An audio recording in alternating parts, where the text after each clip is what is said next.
ಗುರುಭ್ಯೋ ನಮಃ. ವಿಘ್ನೇಶ್ವರ ವಾಗ್ದೇವಿ ಪರಮಾತ್ಮನ ಪಾದಕ್ಕೆ ನಮಸ್ಕಾರವನ್ನ ಮಾಡ್ತಾ, ಗುರು ಹಿರಿಯರನ್ನ, ಆರಾಧ್ಯ ದೇವರನ್ನ ಮನಸ್ಸಲ್ಲಿ ಸ್ಮರಣೆಯನ್ನ ಮಾಡ್ತಾ ಇವತ್ತಿನ ತರಗತಿಯನ್ನ ಪ್ರಾರಂಭ ಮಾಡೋಣ.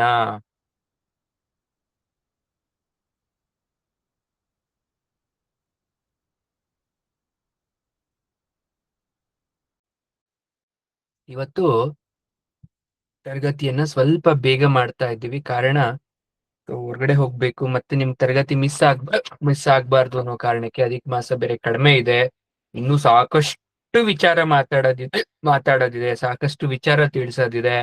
ಅಧಿಕ ಮಾಸ ಮುಗಿದ್ರು ಮಾಡ್ಕೊಡ್ತೀನಿ, ಅದೇ ಡೆಡ್ ಲೈನ್ ಅಂತ ಏನಲ್ಲ.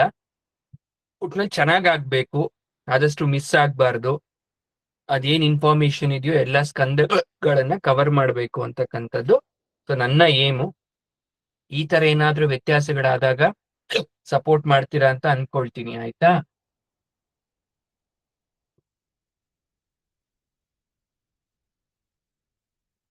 ಶುರು ಮಾಡೋಣ. ಓಕೆ, ನಾವು ನಿನ್ನೆಯ ತರಗತಿಯಲ್ಲಿ ಎಲ್ಲ ಕಾರ್ಯಗಳನ್ನ ಮುಗಿಸಿ ಕೃಷ್ಣ ದ್ವಾರಕೆಗೆ ಹಿಂತಿರುಗಿದ ಎಂಬ ವಿಷಯವನ್ನ ನಾವು ನೋಡಿದ್ವಿ. ಈಗ ಇದರಿಂದ ಏನ್ ಅರ್ಥ ಆಯ್ತು ನಮಗೆ ಅಂತ ನಾವು ಸೂಕ್ಷ್ಮವಾಗಿ ಗಮನವನ್ನ ಇಟ್ಟು ನೋಡಿದ್ರೆ, ಭಾಗವತ ಹಿನ್ನೋಟದ ದರ್ಶನವನ್ನ ಮಾಡಿಸ್ತಾ ಇದೆ ಇಲ್ಲಿ. ಇರ್ಲಿ, ಗುರುಗಳಿಗೆ ಎಲ್ಲ ಸೇರ್ಕೊಂಡು ಬೈಕೊಂಡ್ಬಿಟ್ಟಿದೀರಾ, ಇಷ್ಟ ಬೇಗ ಪಾಠ ಮಾಡ್ತಿದ್ದಾರೆ ಅಂತ, ಅದಕ್ಕೆ ಅಲ್ವಾ? ಇರ್ಲಿ, ಅದಾಗೆ ಸರಿ ಹೋಗುತ್ತೆ. ಹಿಂಗೆ ಪಾಠ ಮಾಡ್ಬೇಕು ಅಂತಿದ್ರೆ ಹಿಂಗೆ ಮಾಡೋದು, ಏನು ಮಾಡಕ್ ಆಗಲ್ಲ. ಒಟ್ನಲ್ಲಿ ಪಾಠ ಮಾಡ್ಬೇಕು ಅಲ್ವಾ? ಅದು ಡ್ರಿಂಕ್ ವಾಟರ್ ಕುಡಿದ್ರೆ ಸರಿ ಹೋಗುವಂತದ್ದೆಲ್ಲ, ಅದಂಗೆ ಇನ್ನೊಂದು 24 hours ಆಮೇಲೆ ಸರಿ ಹೋಗುತ್ತೆ. ನಿನ್ನೆಲ್ಲ ಉಪವಾಸ ಇದ್ದಂತಹ ಕಾರಣ ಈಗ ದೇಹ ಹೇಳ್ತಾ ಇದೆ ಒಂಚೂರು ಏನಾದ್ರೂ ಕುಡಿಬೇಕಿತ್ತು ಅಂತ, ಬಟ್ ಮನ್ಸಾಗಲ್ಲ. ಇರ್ಲಿ.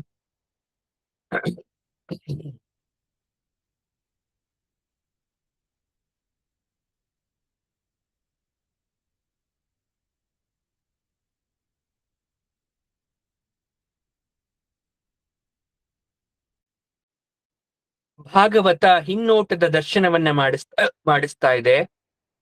ಪಾಂಡವರು ವನವಾಸ, ಅಜ್ಞಾತವಾಸಗಳನ್ನೆಲ್ಲ ನಿಬಂಧನೆಯ ಪ್ರಕಾರ ಅಕಾರ್ಡಿಂಗ್ ಟು ದ ರೂಲ್ ಅವರು ಮುಗಿಸ್ಕೊಂಡು ಬಂದ್ರೂ ಕೂಡ ಕೌರವರವರಿಗೆ ಕೊಡ್ಬೇಕಾದಂತಹ ಅರ್ಧ ರಾಜ್ಯವನ್ನ ಕೊಡ್ಲಿಲ್ಲ. ಆ ಸಮಯದಲ್ಲಿ ಧರ್ಮಾತ್ಮನಾದಂತಹ ಧರ್ಮರಾಜ ಭೂಮಿಗಾಗಿ ಜಗಳವನ್ನ ಮಾಡ್ಕೊಳ್ಳೋದ್ ಬೇಡ, ಕಡೇ ಪಕ್ಷ 5 ಹಳ್ಳಿಗಳನ್ನಾದರೂ ಕೊಡಿ ಅಂತ ಬೇಡ್ಕೊಂತಾನೆ ದುರ್ಯೋಧನನ ಹತ್ರ. 5 ಹಳ್ಳಿಗಳಲ್ಲ, ಒಂದು ಸೂಜಿ ಮೊನೆಯಷ್ಟು ಜಾಗವನ್ನ ಕೊಡೋದಿಲ್ಲ ಅಂತ ದರ್ಪದಿಂದ ಹೇಳಿ ಕಳಿಸ್ಬಿಡ್ತಾನೆ. ಈಗ ಯುದ್ಧ ಭೀತಿ ಪ್ರಾರಂಭವಾಗಿ ಧೃತರಾಷ್ಟ್ರ, ಯುದ್ಧ ಏನಾದ್ರೂ ಆಗ್ಬಿಟ್ರೆ ನನ್ನ ಮಕ್ಕಳನ್ನ ಕಳ್ಕೊಂಡ್ಬಿಡ್ತೀನಲ್ಲ ಅಂತ ಉಪಾಯವನ್ನ ಮಾಡಿ ಸಂಜಯನ ಧರ್ಮರಾಜನಿಗೆ ಬುದ್ಧಿ ಹೇಳಕ್ ಕಳಿಸ್ತಾನೆ.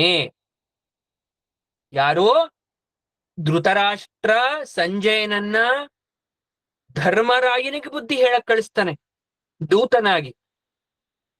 ನೋಡು, ಶಾಂತಿ ಪ್ರಿಯರು ಪಾಂಡವರು, ಧರ್ಮ ಬೀರುಗಳು, ಇಂತಹ ಪಾಪಿಷ್ಠರೊಡನೆ ಯುದ್ಧ ಮಾಡಿ ಪ್ರಾಣವನ್ನ ಮಾನವನ್ನ ಹಾನಿ ಮಾಡ್ಕೊಳ್ಳೋದಕ್ಕಿಂತ ಕಾಡಿನಲ್ಲಿ ಪ್ರಶಾಂತವಾಗಿರೋದು ಎಷ್ಟೋ ಲೇಸು.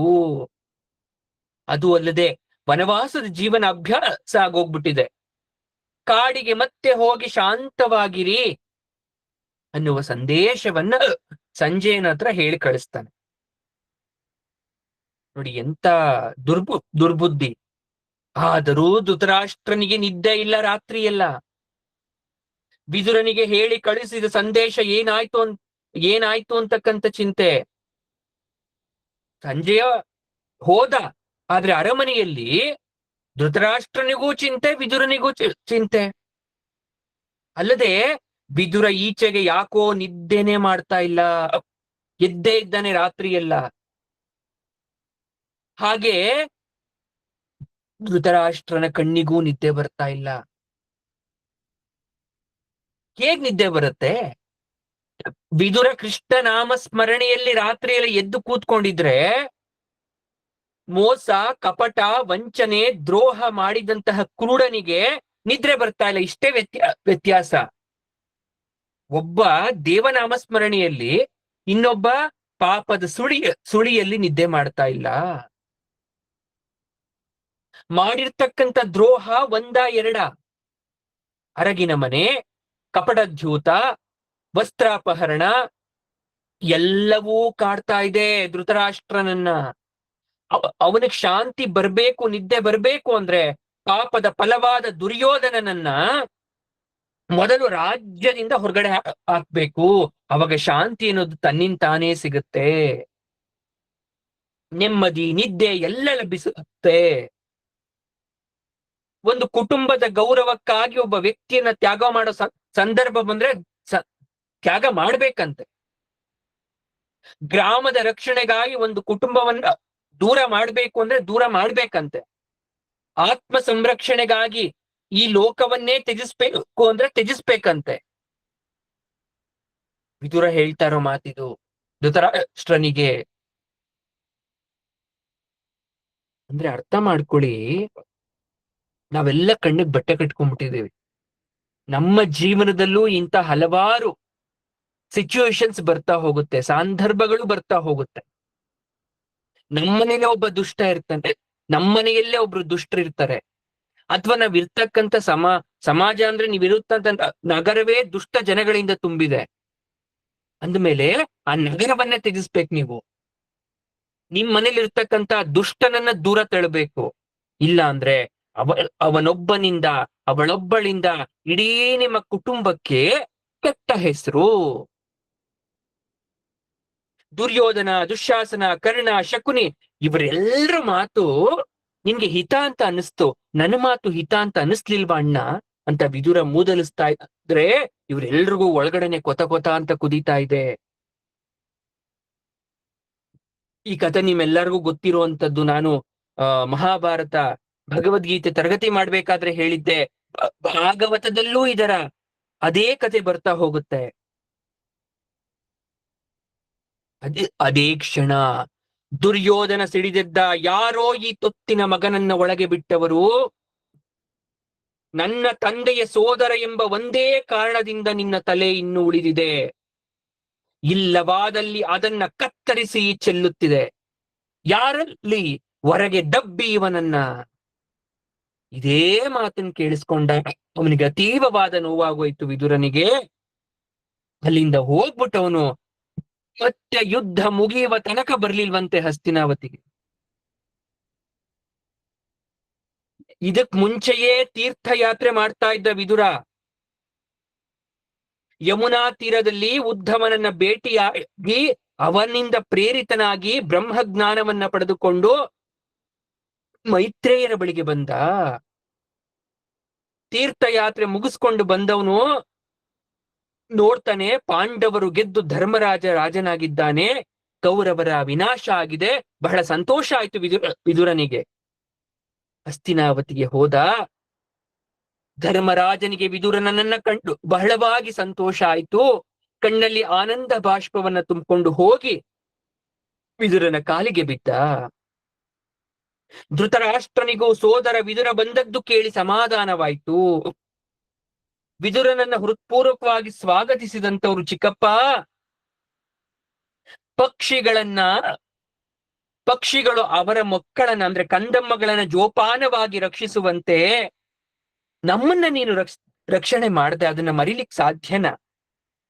ಇಷ್ಟು ದಿನ ನಮ್ಮನ್ನ ಬಿಟ್ಟು ಎಲ್ಲಿಗೆ ಹೋಗಿದ್ದೆ?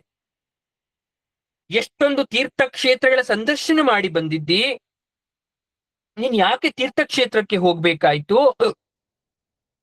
ಅಂತ ಅವಶ್ಯಕತೆ ಏನಿತ್ತು? ನಾವೆಲ್ಲರೂ ಇರ್ಲಿಲ್ವೇ? ಪಾಪಿಗಳೇ ಈ ಭೂಮಿ ಮೇಲೆ ಭಾರವಾಗಿ ಬತ್ತಿದ್ದಾರೆ, ನಿನ್ನಂತ ಪುಣ್ಯಾತ್ಮನಿಗೆ ಯಾಕಪ್ಪ ತೀರ್ಥಯಾತ್ರೆ ಅಂತ ಧರ್ಮರಾಜ ಹೇಳಿದಾಗ ವಿದುರ ಹೇಳ್ತಾನೆ, ನೋಡಪ್ಪ, ಭಗೀರಥ ಭೂಮಿಯಲ್ಲಿ ಅತ್ಯಂತ ಕಠಿಣವಾದ ತಪಸ್ಸನ್ನ ಮಾಡಿ ಗಂಗೆಯನ್ನೇ ಭೂಮಿ ಕರ್ಕೊಂಬಂದ. ಅವನ ಪೂರ್ವಜರೇನಾದ್ರೂ ಅದರಿಂದ ಮುಕ್ತಿಯನ್ನ ಪಡ್ಕೊಂಡ್ರು. ಹಾಗೆ ನಮ್ಮವರ ಮುಕ್ತಿಗೋಸ್ಕರ ನಾನು ತೀರ್ಥಯಾತ್ರೆ ಮಾಡಿ ಬಂದೆ. ಎಷ್ಟು ಒಳ್ಳೆ ಮಾತು ನೋಡಿ. ಮನೇಲಿ ಯಾರೋ ದೊಡ್ಡೋರು ಇರ್ತಾರೆ, ತೀರ್ಥಯಾತ್ರೆಗೆ ಹೋಗ್ತಾರೆ, ಅಥವಾ ನೀವೇ ಎಲ್ಲೋ ಹೋಗ್ತೀರಾ, ಆ ಯಾತ್ರೆಯ ಫಲ ನಿಮ್ಮೊಬ್ರಿಗೆ ಮಾತ್ರ ಸಲ್ಲಲ್ಲ, ನಿಮ್ಮ ಕುಟುಂಬದವ್ರಿಗೂ ಸಲ್ಲುತ್ತೆ. ಹಿರಿಯರು ಕಾಶಿಗೆ ಹೋಗಿ ಬಂದ್ರು, ಅವರ ಕಾಲಿಗೆ ಮುಟ್ಟಿ ನಮಸ್ಕಾರ ಮಾಡ್ಕೊಳ್ತೀವಿ, ಅಥವಾ ಅವರು ನಿಮ್ಮ ಮನೆಯನ್ನ ಪ್ರವೇಶ ಮಾಡ್ತಾರೆ, ಆ ಕಾಶಿ ಯಾತ್ರೆಯ ಫಲ ಇಡೀ ಕುಟುಂಬಕ್ಕೆ ಸಲ್ಲುತ್ತಂತೆ. ಹಾಗೆ ವಿದುರ ಹೋದದ್ದು ಎಲ್ರೂ ಪಾಪಿಗಳು, ಕೌರವರು, ಅವ್ರಿಗೆ ಮೋಕ್ಷನಾದ್ರೂ ಸಿಗಬಾರ್ದೆ. ಹಾಗಾಗಿ ಆ ಉದ್ದೇಶದಿಂದ ಹೋಗ್ತಾನೆ. ವಿದುರ ತನ್ನ ವಿಶಿಷ್ಟವಾದ ಅನುಭವವನ್ನ ನಿರೂಪಿಸ್ತಾನೆ. ನನ್ ಮಾತು ಕ್ಲಿಯರ್ ಇದೆಯಾ? ಕಷ್ಟ ಆಗ್ತಿದ್ಯಾ ನಿಮ್ಗೆ ಕೇಳಕ್ಕೆ? ಕ್ಲಿಯರ್ ಇದೆಯಾ? ಕಷ್ಟ ಆಗ್ತಿದ್ಯಾ? ನೋ ಪ್ರಾಬ್ಲಮ್, ಕ್ಲಾಸ್ ಮಾಡ್ಬೋದಾ? ನನ್ಗೇನ್ ಪ್ರಾಬ್ಲಮ್ ಇಲ್ಲ. ಪ್ರಾಬ್ಲಮ್ ಇಲ್ಲ ಅಂದ್ರೆ ಮಾಡಿ. ಈಗ ಎಲ್ಲ ಮುಗೀತು. ಕೊನೆ ಗಳಿಗೆ ಯಾರದ್ದು?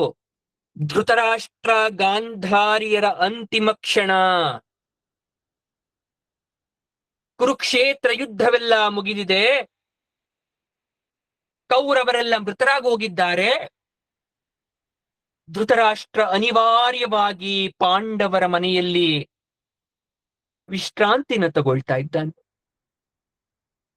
ಧರ್ಮರಾಜನ ಭಕ್ತಿ, ಪ್ರೀತಿ, ಆದರ, ಅವನ ಉಪಚಾರ, ಅರಮನೆಯ ಸಿರಿ ವೈಭವ, ಆನಂದ ಅನುಭವಿಸ್ತಾ ಧೃತರಾಷ್ಟ್ರ ಸಂಭ್ರಮದಿಂದಲೇ ಇದ್ದ. ವಿದುರ ತೀರ್ಥಯಾತ್ರೆ ಮುಗಿಸ್ಕೊಂಡ್ ಬಂದಲ್ಲ, ಅಣ್ಣ ನೋಡೋಣ ದುಃಖದಲ್ಲಿದ್ದಾನೇನೋ, ಮಕ್ಕಳನ್ನ ಕಳ್ಕೊಂಡು ನನ್ಗಿನ್ನೀ ಜೀವನ ಬೇಡ, ಈ ಜೀವ ಬೇಡ ಅಂತ ಬಹಳವಾಗಿ ಅಳ್ತಾ ಇದ್ದಾನೇನೋ ಅಂತ ಅಣ್ಣನನ್ನ ನೋಡಕ್ ಹೋದ್ರೆ, ಅಣ್ಣ ವೈಭವದಲ್ಲಿದ್ದಾನೆ. ಅವನ ಮುಖದಲ್ಲಿ ಕಿಂಚಿತ್ ದುಃಖ ಇಲ್ಲ, ದುಮ್ಮಾನ ಇಲ್ಲ, ಜೀವದ ಮೇಲೆ ನನ್ಗಿನ್ನು ಆಸೆಯೇ ಇಲ್ಲ ಅಂತಕ್ಕಂಥ ಭಾವ ಇಲ್ಲ, ಲೋಭಿಯಾಗಿದ್ದಾನೆ.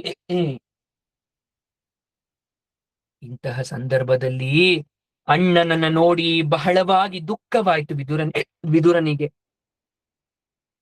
ಅಣ್ಣ, ಇದೇನು ಈ ಪರಿಯ ಸುಖ? ವೈಭವದ ಮಧ್ಯೆ ಸಂತೋಷದಲ್ಲಿದ್ದೀಯಾ? ನನ್ನ ಮಾತನ್ನು ನೀನ್ ಯಾವತ್ತೂ ಕೇಳಲೇ ಇಲ್ಲ, ಆದ್ರೆ ಈಗ ನನ್ನ ಮಾತನ್ನು ನೀನು ಕೇಳಲೇಬೇಕು. ನಾನು ಹೇಳಿದಂತೆ ನೀನು ಮಾಡಬೇಕು. ವಿದುರನ ಮಾತಿಗೆ ಅಚ್ಚರಿಯಿಂದ ಧೃತರಾಷ್ಟ್ರ ಏನದು ಅಂತ ಕೇಳ್ತಾ ಇದ್ದಾನೆ. ಅಣ್ಣ, ಈಗಿಂದೀಗಲೇ ಈ ಅರಮನೆ ವೈಭವ ರಾಜ್ಯ ಬಿಟ್ಟು ಕಾಡಿಗೆ ತೆರಳು, ಈ ಭಾಗ್ಯವನ್ನೆಲ್ಲ ತ್ಯಜಿಸು. ವಿದುರನ ಮಾತಿಗೆ ಧೃತರಾಷ್ಟ್ರ, ಇಂತಹ ಮಾತನ್ನ ನನ್ನ ತಮ್ಮ ಆಡ್ತಾ ಇದ್ದಾನೆ ಅಂದ್ರೆ ಪ್ರಬಲವಾದ ಕಾರಣ ಇರಬೇಕು, ಆದ್ರೆ ನಾನು ಯಾಕೆ ರಾಜ್ಯ ಬಿಡ್ಬೇಕು ಅಂತ ಧೃತರಾಷ್ಟ್ರ ವಿದುರನ ಕೇಳ್ತಾನೆ. ಆಗ ವಿದುರ ಹೇಳ್ತಾನೆ, ಕಾಲನಾಮಕ ಪರಮಾತ್ಮ ಶರವೇಗದಲ್ಲಿ ನಿನ್ನ ಕರ್ಕೊಂಡು ಹೋಗ್ಬೇಕು ಅಂತ ಬರ್ತಾ ಇದ್ದಾನೆ. ನಿನ್ನ ಬಳಿ ಸುಳಿತಾ ಇರ್ತಕ್ಕಂಥ ಮೃತ್ಯುವಿನ ನೆರಳು ನನ್ಗೆ ಗೋಚರವಾಗ್ತಾ ಇದೆ. ದೇಹಕ್ಕೆ ಮೃತ್ಯು ಬಂದು ಬಲವಂತವಾಗಿ ಕರ್ಕೊಂಡು ಹೋಗೋ ಮೊದಲು ವೈರಾಗ್ಯವನ್ನ ತಳಿಬೇಕು ಮನುಷ್ಯ. ಎಲ್ಲ ಬಿಟ್ಟು ಎದ್ದು ನಡೆವ ಬುದ್ಧನಾಗಬೇಕು. ಐಶ್ವರ್ಯ, ವೈಭವ, ಅಧಿಕಾರ, ಪ್ರತಿಷ್ಠೆ, ಬಂಧುಜನ, ಅಧಿಕಾರ, ಇದೆಲ್ಲವೂ ಕೂಡ ಕಾಲ ಯಮನ ಮುಂದೆ ಏನು ಮಾಡಕ್ಕಾಗಲ್ಲ. ಜಗತ್ತಿನ ಶ್ರೇಷ್ಠ ವ್ಯಕ್ತಿಯ ಯಾರಿಗೂ ದಕ್ಕದ ಸನ್ಮಾನ ಪುರಸ್ಕಾರ ನಿನಗೆ ಸಲ್ಲಿತ್ತ? ಇಡೀ ಭೂಮಿಯನ್ನೇ ಕೊಂಡುಕೊಳ್ಳುವಷ್ಟು ಹಣ ನಿನ್ನಲ್ಲಿದ್ಯಾ? ಆದ್ರೆ ಇದೆಲ್ಲವೂ ಕಾಲ ಯಮನ ಮುಂದೆ ತೃಣಕ್ಕೆ ಸಮಾನ. ನಿನ್ನವರು ಎನಿಸಿಕೊಂಡವರೆಲ್ಲ ನಿನ್ ಕಣ್ಣು ಮುಂದೆ ಹೊರಟೋದ್ರು, ಮೃತರಾಗೋದ್ರು. ವೃದ್ಧಾಪ್ಯ ನಿನ್ನನ್ನ ಈಗಾಗಲೇ ಅರ್ಧ ತಿಂದುಬಿಟ್ಟಿದೆ. ನಿನ್ನ ಮಕ್ಕಳೆಲ್ಲ ಭೀಮಸೇನನ ಕೈಯಿಂದ ಹೀನಾಯವಾಗಿ ಮೃತರಾದರು. ಅಂತಹರಲ್ಲಿ ಈ ಭೀಮಸೇನ ಎಸೆಯುತ್ತಿರುವ ಪಿಂಡದಿಂದ ನೀನು ಬದುಕಬೇಕಾ? ನಿನ್ಗೆ ಅವಮಾನ ಅಂತ ಅನಿಸ್ತಾ ಇಲ್ವಾ? ಪಾಂಡವರನ್ನ ಕೊಲ್ಲಿಕ್ಕೆ ಪ್ರಯತ್ನ ಪಟ್ಟಿದ್ದು ನೆನ್ಪು ಮಾಡ್ಕೋ. ಅರಗಿನ ಮನೆ, ವಿಷಮ ವಿಷಾನ್ನ, ವಸ್ತ್ರಾಪಹರಣ, ಕಪಟದ್ಯೂತ ಒಂದೇ ಎರಡೇ. ಇಷ್ಟಾದ್ರೂ ಭೀಮಸೇನ ಎಸೆಯುತ್ತಿರುವ ಕೂಳಿನ ಹಂಗಿನಲ್ಲಿ ಬದುಕ್ಲಿಕ್ಕೆ ನಿನ್ಗೆ ಅವಮಾನ ಅಂತ ಅನಿಸ್ತಿಲ್ವಾ? ನಿನ್ಗಿಷ್ಟ ಇಲ್ಲ ಅಂದ್ರೂ ಕೂಡ ಮೃತ್ಯು ನಿನ್ನ ಹತ್ರ ಬರ್ತಾ ಇದೆ, ನಿನ್ನನ್ನ ಬಿಡೋದಿಲ್ಲ. ಆತ್ಮಾವಲೋಕನ ಮಾಡ್ಕೋ. ನಾನ್ ಹೇಳ್ತಾ ಇರೋ ಮಾತು ನಿನ್ಗೆ ಕಟು ಅಂತ ಅನ್ನಿಸ್ತಾ ಇರ್ಬೋದು, ನಿಷ್ಠೂರ ಅಂತ ಅನ್ನಿಸ್ತಾ ಇರ್ಬೋದು, ಆದ್ರೆ ಇದೇ ಸತ್ಯ. ಧೈರ್ಯ ತೆಗೆದುಕೋ ಅಣ್ಣ, ನಡೆ ಉತ್ತರ ದಿಕ್ಕಿಗೆ ಹೊರಡು. ಮೃತ್ಯು ಬಂದಾಗ ನಗು ನಗುತ್ತಾ ನಿಶ್ಚಿಂತೆಯಿಂದ ದೇಹ ಬಿಡುವವನೇ ನಿಜವಾದ ಯೋಗಿ. ಈ ದೇಹ ಅಂತಕ್ಕಂಥದ್ದು ಬರೀ ನೋವು, ನರಳಿಕೆ, ದುಃಖದಿಂದ ತುಂಬಿರದು. ದೇಹದ ಮೇಲಿನ ಅಭಿಮಾನವನ್ನ ಬಿಡು, ಎದ್ದೇಳು, ಹೊರಡು ಉತ್ತರದ ಹಿಮಾಲಯದೆಡೆಗೆ, ಸ್ವರ್ಗದ ಬಾಗಿಲಿಗೆ. ವಿದುರನ ಕಟುವಾದ ಮಾತನ್ನ ಕೇಳಿ ಧೃತರಾಷ್ಟ್ರನ ಬಾಯಿಯಿಂದ ಒಂದೇ ಒಂದು ಮಾತು ಬರಲಿಲ್ಲ. ತಲೆಯನ್ನ ಅಲ್ಲಾಡಿಸ್ತಾ ಕಣ್ಣನ್ನ ಮುಚ್ಚಿ ಒಂದು ಕ್ಷಣ ಆತ್ಮಾವಲೋಕನವನ್ನ ಮಾಡಿಕೊಂಡ. ಎದ್ದು ಹೊರಡಲು ಹೆಜ್ಜೆ ಹಾಕ್ತಾ ಗಂಡನ ಸುಳಿವನ್ನ ಅರಿತ ಗಾಂಧಾರಿ ಪತಿಯ ಕೈ ಹಿಡಿದು ಹೊರ ನಡಿತಾಳೆ. ಬೆಳಗಿನ ಜಾವ, ಯಾರು ಎದ್ದೇಳ್ದೇ ಇರ್ತಕ್ಕಂಥ ಸಮಯದಲ್ಲಿ ಇಬ್ಬರೇ ಧೃತರಾಷ್ಟ್ರ ಗಾಂಧಾರಿಯರು ಉತ್ತರ ದಿಕ್ಕಿಗೆ ಹೊರಟು ನಡೀತಾರೆ. ಅರ್ಥ ಮಾಡ್ಕೊಂಡ್ರ ಈ ಮಾತುಗಳನ್ನ? ಅರ್ಥ ಆಯ್ತಾ? ನಮಗೂ ವಯಸ್ಸಾಗುತ್ತೆ, ನಮಗೂ ಸಾವು ಯಾವತ್ತೂ ಒಂದ್ ದಿವ್ಸ ಇದೆ. ಹಾಗಂತ ನಾವು ಉತ್ತರ ದಿಕ್ಕಿಗೆ ಹೋಗಿ ಅಂತ ಹೇಳ್ತಾ ಇಲ್ಲ. ಆಗ ಯಾರೋ ನನ್ನ ಸುಡ್ಬೇಕು, ಯಾರೋ ನನ್ನ ಮಣ್ಣು ಮಾಡ್ಬೇಕು, ನನ್ನ ವಂಶ ದೋದ್ಧಾರಕ ಕಡೇ ಕಾಲದಲ್ಲಿ ನನ್ನ ಬಾಯಿಗೆ ನೀರು ಬಿಡ್ಬೇಕು ಅಂತ ಆಸೆ ಇರ್ಲಿಲ್ಲ ಯಾರಿಗೂ. ಹೋಗ್ಬಿಡ್ತಿದ್ರು ಸುಮ್ನೆ. ಎಲ್ಲಿ ತನಕ ದೇಹದಲ್ಲಿ ಶಕ್ತಿ ಇದ್ದು ನಡಿಲಿಕ್ ಸಾಧ್ಯನೋ ಅಲ್ಲಿ ತನಕ ಹೋಗ್ತಾ ಇದ್ರು. ಎಲ್ಲೋ ಒಂದು ಕಡೆ ತಮ್ಮ ದೇಹ ತ್ಯಾಗವನ್ನ ಮಾಡ್ಬಿಡ್ತಾ ಇದ್ರು. ಕುಟುಂಬಸ್ಥರು ಅವರಿಗೆ ಪಿಂಡ ಪ್ರದಾನ ಮಾಡ್ತಾ ಇದ್ರು, ಮೋಕ್ಷ ಕೊಡಿಸ್ತಾ ಇದ್ರು. ಅದೆಲ್ಲ ಕಾನ್ಸೆಪ್ಟು. ವಯಸ್ಸಾದ ಮೇಲೆ ದೇಹದ ಮೇಲಿರುವ ಆಸೆಯನ್ನ ಬಿಡಬೇಕು. ತನ್ನ ಹಣ ಆಸ್ತಿ ಮೇಲಿರ್ತಕ್ಕಂಥ ಆಸೆಯನ್ನ ಬಿಡಬೇಕು. ಕುಟುಂಬಸ್ಥರ ಮೇಲಿರ್ತಕ್ಕಂಥ ಆಸೆಯನ್ನ ಬಿಡಬೇಕು. ಸಾವಿನ ನಿರೀಕ್ಷೆಯಲ್ಲಿ ಕಾಲ ಕಳಿಬೇಕು. 98 ವರ್ಷ ಆಗಿದೆ, ಇನ್ನೊಂದ್ 2 ವರ್ಷ ಹೋದ್ರೆ ನನ್ನ ಮೊಮ್ಮಕ್ಕಳಲ್ಲ ಮೊಮ್ಮಕ್ಕಳ ಮಕ್ಕಳದ್ ಮದುವೆ ನೋಡ್ಕೊಂಡು ಹೋಗ್ಬಿಡೋಣ ಅನ್ನೋ ಆಸೆಯಂತೆ. ಹಾಗೆ ಯಮ ನಗ್ತನಂತೆ. ಏನಂತ ಅಂದ್ರೆ, ಎಲ್ರೂ ನಿನ್ನಂಗೆ ಹೇಳ್ಬಿಟ್ರೆ ನಿನ್ ಮೊಮ್ಮಕ್ಳು ಬರಕ್ ಜಾಗ ಇಲ್ಲಮ್ಮ ಇಲ್ಲಿ. ನಿನ್ ಮೊಮ್ಮಕ್ಳಾಗ್ಬೇಕು, ಅವ್ರ ಮೊಮ್ಮಕ್ಳು ನೋಡ್ಬೇಕು ಅಂದ್ರೆ ನೀನ್ ಈ ಜಾಗ ಬಿಟ್ಟು ಖಾಲಿ ಮಾಡ್ಬೇಕು ಅಂತ. ಹಾಗಾಗಿ ಅರ್ಥ ಮಾಡ್ಕೊಳ್ ಸತ್ಯನ. ವಯಸ್ಸಾಗ್ತಾ ಆಗ್ತಾ ಎಲ್ಲದಕ್ಕೂ ಸಿದ್ಧರಾಗಿ.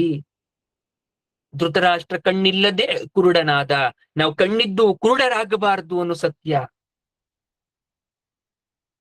ಈ ಕಡೆ ಧರ್ಮರಾಜ ಯಾರು ಎದ್ದೇಳೇ ಇರ್ಲಿ, ಪ್ರತಿ ದಿವಸ ಸೂರ್ಯ ಹುಟ್ಟುವ ಮೊದಲು ಹೇಳ್ತಾ ಇದ್ನಂತೆ, ಬ್ರಾಹ್ಮಿ ಮುಹೂರ್ತದಲ್ಲಿ ಎದ್ದು ತನ್ನ ನಿತ್ಯ ವಿಧಿಗಳನ್ನ ಪೂರೈಸಿ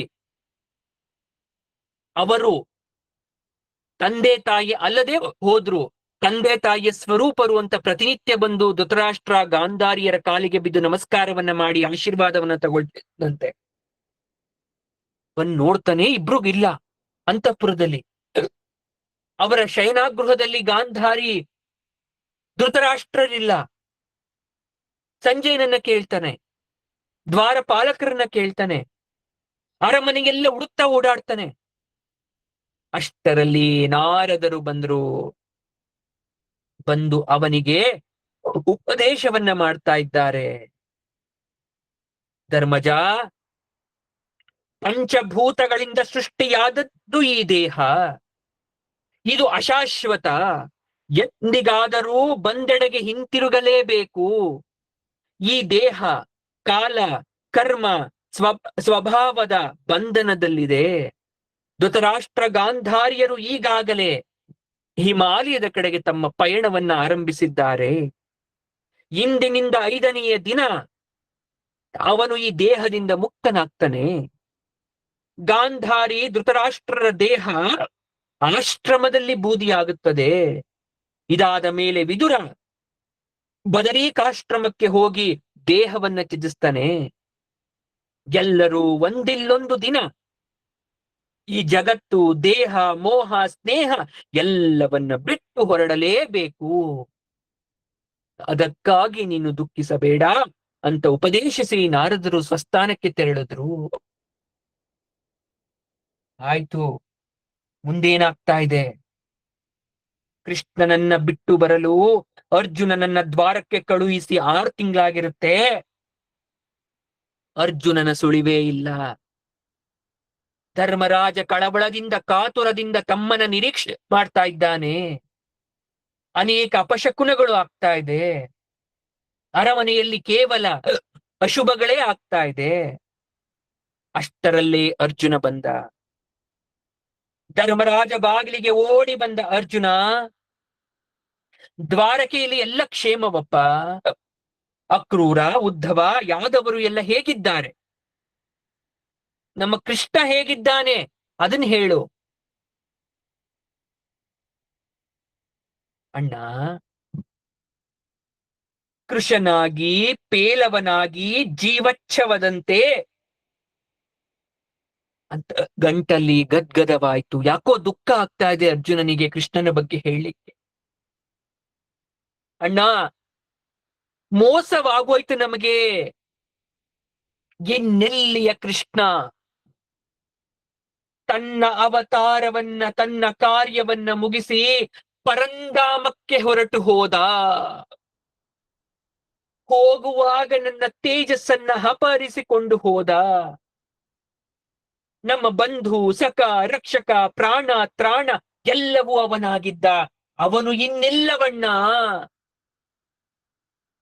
ದ್ರೌಪದಿ ಸ್ವಯಂವರದಲ್ಲಿ ನಾವು ಎಲ್ಲ ರಾಜರನ್ನ ಕೊಚ್ಚಿದ್ದು ಯಾರ ಬಲದಿಂದ? ಅಗ್ನಿಗೆ ಖಾಂಡವ ವನವನ್ನ ಆಹುತಿ ನೀಡಿದಾಗ ದೇವೇಂದ್ರನನ್ನ ಗೆದ್ದಿದ್ದು ಯಾರ ಬಲದಿಂದ? ಜರಾಸಂದನನ್ನ ಭೀಮಸೇನ ಸೀಳಿ ಹಾಕಿದ್ದು ಯಾರ ಕರುಣೆಯಿಂದ? ದುಷ್ಟರು ದ್ರೌಪದಿಯ ಸೀರೆ ಸೆಳೆದಾಗ ಮಾನ ಸಂರಕ್ಷಣೆ ಮಾಡಿದವರಾರು? ಈಶ್ವರನಿಂದ ಪಾಶುಪತಾಸ್ತ್ರ ದೊರಕಿದ್ದು ಯಾರ ದಯೆಯಿಂದ? ಕುರುಕ್ಷೇತ್ರ ಯುದ್ಧದ ಮೊದಲ ದಿನವೇ ನನಗೆ ಶತ್ರುಗಳ ಪರಿಚಯಿಸುವ ನೆಪದಲ್ಲಿ ಅವರೆಲ್ಲರ ಶಕ್ತಿ ಸಾಮರ್ಥ್ಯ ತ್ರಾಣವನ್ನು ಹೀರಿದ ಪ್ರಭು ಯಾರು? ಸೂರ್ಯಾಸ್ತದೊಳಗೆ ಜಯದ್ರಥನನ್ನು ಕೊಂದೆ ಬಿಡುವೆ ಎಂಬ ನನ್ನ ಅಸಾಧ್ಯ ಪ್ರತಿಜ್ಞೆಯನ್ನ ಸಾಧ್ಯ ಮಾಡಿದ ಮಹಾಮಹಿಮ ಯಾರು? ದೇವರ ದೇವನಾಗಿ ನಮ್ಮ ಬಂಧು ಮಿತ್ರ ದೂತ ಸರ್ವಸ್ವವೂ ಆಗಿದ್ದ ಕೃಷ್ಣ ನಮ್ಮನ್ನು ಅಗಲಿ ಹೋದ.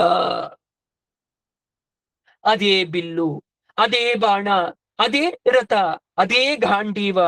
ಕೃಷ್ಣ ತೆರಳಿದ ನಂತರ ಅವನ ಸ್ತ್ರೀಯರನ್ನು ರಕ್ಷಿಸುತ್ತಾ ಕರೆತರುತ್ತಿದ್ದೆ. ದಾರಿಯಲ್ಲಿ ಸಾಮಾನ್ಯ ದನ ಕಾಯುವ ಹುಡುಗರು ಅಡ್ಡಗಟ್ಟಿದರು. ನನ್ನ ಗಾಂಡೀವ ಎತ್ತಲಾಗದೆ ಅವರಿಂದ ಸೋತು ಓಡಿ ಬಂದೆ. ಇನ್ನ ನಾನು ದ್ವಾರಕೆ ಸಮುದ್ರದಲ್ಲಿ ಮುಳುಗಿ ಹೋಯಿತು. ಯಾದವರೆಲ್ಲ ಅವರವರೇ ಬಡಿದಾಡಿಕೊಂಡು ನಿರ್ನಾಮವಾದರು. ಅರ್ಜುನ ಹೇಳಿದ ಸುದ್ದಿಯನ್ನ ಕೇಳಿ ಧರ್ಮರಾಜ ಪಾಂಡವರು ಕುಸಿದು ಬಿದ್ದರು. ತಕ್ಷಣ ಧರ್ಮರಾಜ ಎಚ್ಚೆತ್ತ. ಕೃಷ್ಣನಿಲ್ಲದ ಕಾಲದಲ್ಲಿ, ಕೃಷ್ಣನಿಲ್ಲದ ಭೂಮಿಯಲ್ಲಿ ನಾನಿನ್ನು ಇರಲಾರೆ, ಇರಬಾರದು ಎಂದು ನಿರ್ಧರಿಸಿದ. ಮೊಮ್ಮಗನಾದ ಪರೀಕ್ಷಿತನನ್ನ ಕರೆಸಿದ. ಪಟ್ಟ ಕಟ್ಟಿದರು. ಹಸ್ತಿನಾವತಿಯ ನೂತನ ರಾಜನನ್ನಾಗಿ ಘೋಷಿಸಿದರು. ಕೃಷ್ಣನ ಮೊಮ್ಮಗ ವಜ್ರನಿಗೆ ಮಧುರೆಯ ಪಟ್ಟ ಕಟ್ಟಿ ಆಶೀರ್ವಾದವನ್ನ ಮಾಡಿ ಪಂಚಪಾಂಡವರು ಮಹಾಪ್ರಸ್ಥಾನಕ್ಕೆ ಹೊರಟು ನಿಂತಿದ್ದಾರೆ. ನಾರು ಮುಡಿ ಉಟ್ಟರು, ಅನ್ನ ಆಹಾರಗಳನ್ನ ತ್ಯಜಿಸಿದರು. ಮೌನವನ್ನ ತೊಟ್ಟರು, ಒಬ್ಬರಿಗೊಬ್ಬರು ಮಾತನಾಡುತ್ತಿಲ್ಲ. ಉತ್ತರದ ಹಿಮಾಲಯದ ಕಡೆಗೆ ಹೆಜ್ಜೆಯನ್ನ ಇಡುತ್ತಾರೆ. ಈ ಕಡೆ ಪರೀಕ್ಷಿತ ಮಹಾರಾಜ ಅವನು ಆದ ಮೇಲೆ ಕಲಿ ನಿಗ್ರಹವಾಗಬೇಕು. ಮಹಾಭಕ್ತ, ತೇಜಸ್ವಿ, ಅವನ ಸಾಮರ್ಥ್ಯದಿಂದ ರಾಜಭಾರ ಮಾಡ್ತಾ ಇದ್ದಾನೆ. ಉತ್ತರನ ಪುತ್ರಿ ಇರಾವತಿಯನ್ನ ವಿವಾಹವಾದ ಪರೀಕ್ಷಿತ. ಆ ದಂಪತಿಗಳಿಗೆ ಜನಮೇಜಯ ಮುಂತಾದ 4 ಗಂಡು ಮಕ್ಕಳು ಜನಿಸಿದ್ರು. ದಿಗ್ವಿಜಯವನ್ನ ಮಾಡ್ತಾ ಸಂಚಾರ ಮಾಡ್ಬೇಕಾದ್ರೆ ಪರೀಕ್ಷಿತನಿಗೆ ತನ್ನ ರಾಜ್ಯದಲ್ಲಿಯೇ ಕಲಿಪುರುಷ ಪ್ರವೇಶವಾಗಿದ್ದಾನೆ ಎಂಬ ಸುದ್ದಿ ಗೊತ್ತಾಯ್ತು. ತಕ್ಷಣ ಕಲಿ ನಿಗ್ರಹಕ್ಕಾಗಿ ರಥವನ್ನ ಏರಿ ಹೊರಡ್ತಾನೆ. ಒಂದು ದೃಶ್ಯ ಅವನ ಕಣ್ಣು ಮುಂದೆ ಬರ್ತಾ ಇದೆ. ವೃಷಭಾಕಾರ. ವೃಷಭಾಕಾರ ಅಂದ್ರೆ ಹಸುವಿನ ಆಕಾರದಲ್ಲಿ 3 ಕಾಲುಗಳನ್ನ ಕಳ್ಕೊಂಡು ಒಂಟಿ ಕಾಲಿನಲ್ಲಿ ಧರ್ಮದೇವತೆ ನಿಂತಿದ್ದಾಳೆ. ಕರುವನ್ನು ಕಳೆದುಕೊಂಡ ಹಸುವಿನಂತೆ ಕಣ್ಣೀರು ಸುರಿಸ್ತಿದೆ ಭೂಮಾತೆ. ರಾಜ ಭೂಮಾತೆಗೆ ಸಮಾಧಾನವನ್ನ ಮಾಡ್ತಾ ಇದ್ದಾನೆ. ಧರ್ಮದೇವತೆಯ ದುಃಖಕ್ಕೆ ಏನು ಕಾರಣ ಅಂತ ಕೇಳ್ತಾ ಇದ್ದಾನೆ. ಆಗ ಭೂಮಾತೆ ಹೇಳ್ತಾಳೆ, ಶ್ರೀಕೃಷ್ಣ ಪರಂಧಾಮಕ್ಕೆ ಹಿಂತಿರುಗಿದಾಗ ಅವನ ಜೊತೆ ಸದ್ಗುಣಗಳು ಹೊರಟೋಯ್ತಪ್ಪ. ಸತ್ಯ, ಶೌಚ, ದಯೆ, ಸಹನೆ, ತ್ಯಾಗ, ಸಂತೋಷ, ಸಾತ್ವಿಕತೆ, ಮನೋನಿಗ್ರಹ, ಶಮದಮ, ನಿರ್ಮೋಹ, ಜ್ಞಾನ, ವೈರಾಗ್ಯ, ಸ್ಮೃತಿ, ಸ್ವಾತಂತ್ರ್ಯ, ನೈಪುಣ್ಯ, ಕಾಂತಿ, ಮೃದುತ್ವ, ಪ್ರತಿಭೆ, ವಿನಯ, ಮನೋಬಲ, ಸೌಭಾಗ್ಯ, ಗಾಂಭೀರ್ಯ, ಸ್ಥೈರ್ಯ, ಧೈರ್ಯ, ಶೌರ್ಯ, ಕೀರ್ತಿ, ಗೌರವ, ನಿರಹಂಕಾರ ಎಲ್ಲ ಕೃಷ್ಣನ ಜೊತೆ ಹೊರಟೋಯ್ತು. ಭೂಲೋಕವೇ ಕಾಂತಿಹೀನವಾಗಿದೆ. ಇಂತಹ ಅನಂತ ಕಲ್ಯಾಣ ಗುಣ ಪರಿಪೂರ್ಣ ಲಕ್ಷ್ಮೀ ನಿವಾಸನ, ಶ್ರೀನಿವಾಸನ ದರ್ಶನವಿಲ್ಲದೆ ಕಲಿಬಾಧೆಯಿಂದ ಒದ್ದಾಡ್ತಿರ್ತಕ್ಕಂತ ಈ ಜಗತ್ತನ್ನ ಕಂಡು ಖಿನ್ನಳಾಗಿದ್ದೇನೆ. ಭೂಮಾತೆಯ ಮರ್ಮವನ್ನು ಅರಿತ ಪರೀಕ್ಷಿತ ಧರ್ಮದೇವತೆಯ 4 ಕಾಲುಗಳಾದ ತಪಸ್ಸು, ಶೌಚ, ದಯೆ, ಸತ್ಯ, ಈ 4ರಲ್ಲಿ ಸತ್ಯ ಅನ್ನೋ ಕಾಲೊಂದು ಬಿಟ್ಟು ಧರ್ಮ ತೆವಳ್ತಾ ಇದೆ, ಒದ್ದಾಡ್ತಾ ಇದೆ. ಸತ್ಯದ ಪಾದವನ್ನ ಮುರಿದು ಹಾಕಬೇಕು ಅಂತ ಕಲಿ ಹೊಂಚಾಗ್ತಾ ಕಾಯ್ಕೊಂಡಿದ್ದಾನೆ. ಆಗ ಕಲಿಯನ್ನ ಹುಡುಕಿ ಕತ್ತರಿಸಿ ಹಾಕಬೇಕು ಅಂತ ಶರವೇಗದ ಕುದುರೆಯನ್ನೇರಿ ಹೊರಡ್ತಾ ಇದ್ದ. ಕಲಿಪುರುಷ ಎದುರಿಗೆ ಬಂದ. ಅವನನ್ನ ನೋಡಿದಾಕ್ಷಣ ಅವನನ್ನ ಕತ್ತರಿಸಲು ಕತ್ತಿಯನ್ನು ಎತ್ತುತ್ತಾನೆ. ತಕ್ಷಣ ಜಾಗೃತನಾದ ಕಲಿ ರಾಜನ ಕಾಲಿಗೆ ಬಿದ್ದು, ನನ್ನನ್ನ ಕೊಲ್ಲಬೇಡ, ನಾನು ಶರಣಾಗಿದ್ದೇನೆ. ನಿನ್ನ ತಾತಂದಿರು ನನಗೆ ಪ್ರಾಣ ಭಿಕ್ಷೆ ಕೊಟ್ಟವರು, ಕ್ಷಮಾಶೀಲರು. ನೀನು ಅವರ ಮೊಮ್ಮಗ, ದಯವಿಟ್ಟು ಕೊಲ್ಲಬೇಡ. ಕಲಿಯ ಬುದ್ಧಿವಂತಿಕೆಯ ಮಾತಿಗೆ ಒಪ್ಪಿದ ಪರೀಕ್ಷಿತ, ನಿನ್ನನ್ನ ಕೊಲ್ಲೋದಿಲ್ಲ, ಆದ್ರೆ ನನ್ನ ರಾಜ್ಯದಲ್ಲಿ ನಿನಗೆ ಸ್ಥಳವಿಲ್ಲ, ನಿನ್ನನ್ನ ಗಡಿಪಾರು ಮಾಡ್ತಾ ಇದ್ದೇನೆ, ಹೊರಡೂ ಅಂದ. ಕಲಿ ಹೇಳ್ತಾನೆ, ರಾಜನ್, ಅಖಂಡ ಭೂಮಂಡಲವೇ ನಿನ್ನದು. ನನ್ನ ಜಾಗ ಬಿಟ್ಟು ಹೋಗು ಅಂದ್ರೆ ನಾನು ಈ ಭೂಮಿ ಬಿಟ್ಟು ಎಲ್ಲಿ ಹೋಗ್ಲಿ? ಅದೂ ಅಲ್ಲದೆ ನಿನ್ನಂತಹ ಶ್ರೇಷ್ಠ ರಾಜನನ್ನು ಸೃಷ್ಟಿ ಮಾಡಿದ ಭಗವಂತ ನನ್ನನ್ನು ಸೃಷ್ಟಿ ಮಾಡಿದ್ದಾನೆ. ಅವನು ನಿನಗೆ ಇಡೀ ಸಾಮ್ರಾಜ್ಯವನ್ನೇ ಕೊಟ್ಟಿರ್ಬೋದು, ಅವನ ಪ್ರತಿನಿಧಿಯಾದ ನೀನು ನನ್ಗೆ ಇರ್ಲಿಕ್ಕೆ ಒಂದು ಸ್ಥಾನವನ್ನ ಕೊಡ್ಲೇಬೇಕು. ಒಂದೇಕೆ 4 ಸ್ಥಾನವನ್ನ ಕೊಡ್ತಾ ಇದ್ದೀನಿ, ಕೇಳಿಸ್ಕೋ. ದ್ಯೂತ ಅಂದ್ರೆ ಜೂಜು, ಮದ್ಯಪಾನ, ದುಷ್ಟ ಸ್ತ್ರೀಯರು, ಹಿಂಸೆ ಅಂತಕ್ಕಂಥ 4 ಸ್ಥಾನವನ್ನ ಕೊಡ್ತಾ ಇದ್ದೀನಿ. ಆಗ ಕಲಿ ಹೇಳ್ತಾನೆ, ಈ 4 ನಿನ್ನ ರಾಜ್ಯದಲ್ಲಿ ಇಲ್ವೇ ಇಲ್ವಲ್ಲಪ್ಪ, ಹಾಗಾದ್ರೆ ನಾನ್ ಎಲ್ಲಿರ್ಬೇಕು? ನನಗೊಂದ್ ಸ್ಥಾನ ಕೊಡು. ಸರಿ, ಇನ್ನೂ ಒಂದ್ ಕೊಡ್ತೀನಿ, ಬಂಗಾರದಲ್ಲಿ ಇರ್ಲಿಕ್ಕೆ ಅವಕಾಶ ಕೊಡ್ತೀನಿ, ಹೊರಡು ಅಂದ. ಅದೊಂದೇ ಮಾತು ಸಾಕಿತ್ತು ಕಲಿಗೆ. ಬಂಗಾರವನ್ನೇ ನಿಮಿತ್ತ ಮಾಡಿಕೊಂಡು ಅಸತ್ಯ, ಮದ, ಕಾಮ, ರಾಗ, ದ್ವೇಷಗಳನ್ನ ಸೃಷ್ಟಿ ಮಾಡ್ದ. ಅಭ್ಯರ್ಥಿತಸ್ತದಾ ತಸ್ಮೈ ಸ್ಥಾನಾನಿ ಕಲಯೇದದವು ದ್ಯೂತಂ ಪಾನಂ ಸ್ತ್ರೀಯ ಸೂನ ಯತ್ರ ಧರ್ಮಶ್ಚತುರ್ವಿಧ ಅಂತ. ರಾಜರಿಗೆ ಆನಂದ ಸಂಭ್ರಮ ತರ್ತಕ್ಕಂಥದ್ದು ಯುದ್ಧ ಹಾಗೂ ಬೇಟೆ. ಪರೀಕ್ಷಿತ ಮಹಾರಾಜ ಬೇಟೆ ಆಡ್ಬೇಕು ಅಂತಕ್ಕಂಥ ಒಂದು ಆಕಾಂಕ್ಷೆಯಿಂದ ತನ್ನ ಸೈನ್ಯವನ್ನ ಕರ್ಕೊಂಡು ಘೋರವಾದ ಅರಣ್ಯಕ್ಕೆ ಬಂದ. ಜಿಂಕೆ ಕಾಣಿಸ್ಬಿಡ್ತ ಅವನ ಕಣ್ಣಿಗೆ. ಆ ಜಿಂಕೆಯನ್ನು ನಾನು ಬೇಟೆ ಆಡಬೇಕು ಅಂತ ನೋಡ್ತಾನೆ. ಶರವೇಗದಲ್ಲಿ ಮಾಯ ಆಗೋಯ್ತು. ಕಣ್ಣು ಮುಚ್ಚಿ ಕಣ್ಣು ತೆರೆಯುವಷ್ಟರಲ್ಲಿ ಮಿಂಚಿನ ವೇಗದಲ್ಲಿ ಓಡ್ತಾ ಇದೆ. ರಾಜ ತನ್ನ ಶಕ್ತಿ ಮೀರಿ ವೇಗವರ್ಧನ ಮಾಡಿ ಅದನ್ನ ಬೆನ್ನಡ್ತಾ ಇದ್ದಾನೆ. ಕಡೆಗೆ ತನ್ನ ಸೈನ್ಯವನ್ನ ಬಿಟ್ಟು ಒಬ್ಬಟ್ಟಿ ಆಗೋದ ಕಾಡಲ್ಲಿ ಅಷ್ಟು ವೇಗ ಪ್ರಯಾಣ, ಆಯಾಸ, ತೃಷಗಳಿಂದ ಬಳಲಿದ. ಬೇಟೆಗೆ ಬರುವಾಗ ತನ್ನ ತಾತನ ನಿರಂತರ ಆಶೀರ್ವಾದದ ಸ್ಪರ್ಶ ಇರ್ಲಿ ಅಂತ ಬಂಗಾರದ ಕಿರೀಟವನ್ನ ಧರಿಸ್ಕೊಂಡು ಬಂದಿರ್ತಾನೆ. ಬೆವರುತ್ತ ದಾಹವನ್ನ ತಾಳಿಕಾಗ್ದೆ ನೀರನ್ನ ಹುಡುಕ್ತಾ ರಾಜ ಶಮೀಕ ಋಷಿಯ ಆಶ್ರಮಕ್ಕೆ ಬರ್ತಾನೆ. ತಕ್ಷಣ ಕುದುರೆಯಿಂದ ಧುಮುಕಿ ತುಂಬಾ ಬಾಯಾರಿದೆ, ವಿಪರೀತ ದಣಿವಾಗಿದೆ, ದಯಮಾಡಿ ಕುಡಿಯಲು ನೀರು ಕೊಟ್ಟು ಉಪಕರಿಸಿ ಅಂತ ಆಶ್ರಮದ ಹೊರಗಡೆ ನಿಂತ್ಕೊಂಡು ಕೇಳ್ಕೊಂತಾನೆ. ಅಸಂಪ್ರಜ್ಞಾತ ಸಮಾಧಿ ಸ್ಥಿತಿಯಲ್ಲಿ ಏಕಾಗ್ರ ಚಿತ್ತನಾಗಿ ತಪಸ್ಸಿನಲ್ಲಿ ಮುಳುಗಿ ಹೋಗಿದ್ದ ಶಮೀಕ ಋಷಿಗಳಿಗೆ ಅವನ ಮಾತು ಕೇಳಿಸೋದೇ ಇಲ್ಲ. ಎಷ್ಟು ಕೂಗಿದ್ರೂ ಕೇಳಿಸಲ್ಲ. ಮತ್ತೆ ಮತ್ತೆ ಕೈ ಮುಗಿದು ಬೇಡ್ತಾನೆ, ಋಷಿವರ್ಯ ದಯಮಾಡಿ ನೀರನ್ನ ಕೊಟ್ಟು ದಾಹವನ್ನ ನೀಗಿಸಿ ಪ್ರಾಣವನ್ನ ಉಳಿಸಿ. ಬಾಹ್ಯ ಪ್ರಪಂಚದ ಅರಿವಿಲ್ಲದೆ ತಪಸ್ಸಿನಲ್ಲಿ ಮುಳುಗಿ ಹೋಗಿದ್ದ ಋಷಿಗೆ ಯಾವುದೂ ಕೇಳಿಸ್ತಾ ಇರ್ಲಿಲ್ಲ. ರಾಜನಿಗೆ ಇವನು ತನ್ನೆದುರಿಗೆ ತಾನೊಬ್ಬ ಮಹಾ ತಪಸ್ವಿ ಅಂತ ಪ್ರದರ್ಶನ ಮಾಡ್ತಾ ಇದ್ದಾನೆ ಅಂತ ಕೋಪ ಬಂದ್ಬಿಡ್ತು. ಕಲಿಯ ಪ್ರಭಾವದ ಸ್ಪರ್ಶ ಆಗೋಯ್ತು ಅವನ ಬಂಗಾರದ ಕಿರೀಟಕ್ಕೆ.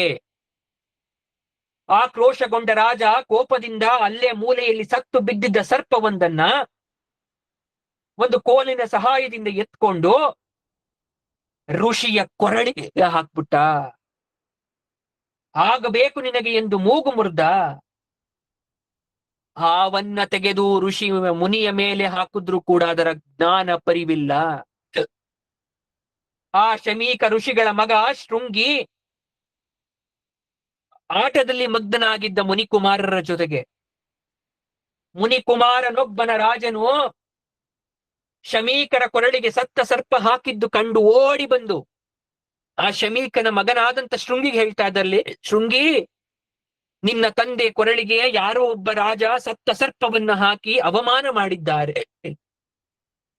ಕೋಪಗೊಂಡು ಕೆಂಡಾಮಂಡಲನಾದ ಶೃಂಗಿ ಸದಾ ತಪೋ ನಿರತರಾದ ತಂದೆಯವರಿಗೆ ಸತ್ಯ ಸರ್ಪ ಹಾಕಿ ಅವಮಾನ ಮಾಡಿರುವವನು ಯಾರೇ ಆಗಲಿ ಅವನು ಇಂದಿನಿಂದ 7ನೆಯ ದಿನ ತಕ್ಷಕ ಎನ್ನುವ ಸರ್ಪದಲ್ಲಿ ಕಚ್ಚಿ ಮೃತನಾಗಲಿ ಅಂತ ರೋಷಭರಿತವಾಗಿ ಶಾಪವನ್ನ ನೀಡಿದ. ಶಾಪದ ಉತ್ಕಟತೆಗೆ ಎಚ್ಚೆತ್ತ ಶಮೀಕ ಮುನಿ, ಎಂತಹ ಅಪಚಾರವನ್ನ ಮಾಡಿಬಿಟ್ಟೆ ಶೃಂಗಿ. ಮಗನೇ, ನೀನು ಶಾಪ ಕೊಟ್ಟಿರುವುದು ಯಾರಿಗೆ? ಯಾರು ತಾಯಿ ಗರ್ಭದಲ್ಲಿರುವಾಗಲೇ ಕೃಷ್ಣ ದರ್ಶನವನ್ನ ಮಾಡಿ ಕೃಷ್ಣನಿಂದ ರಕ್ಷಿಸಲ್ಪಟ್ಟನು ಅವನು. ಭರತ ವಂಶದ ಪರಮ ಭಾಗವೋತ್ತಮನಾದಂತಹ ಅವನು ನಮ್ಮಂತಹ ಸಹಸ್ರಾರು ಋಷಿ ಮುನಿಗಳಿಗೆ ಸಂರಕ್ಷಣೆ ಕೊಡುವ ರಾಜಕುಲ ಭೂಷಣ. ಅಪರಾಧವನ್ನೇ ಮಾಡದ ಬ್ರಹ್ಮಜ್ಞಾನಿಗೆ ಶಾಪವನ್ನ ಕೊಟ್ಟು ಅನ್ಯಾಯ ಮಾಡ್ಬಿಟ್ಟೆ.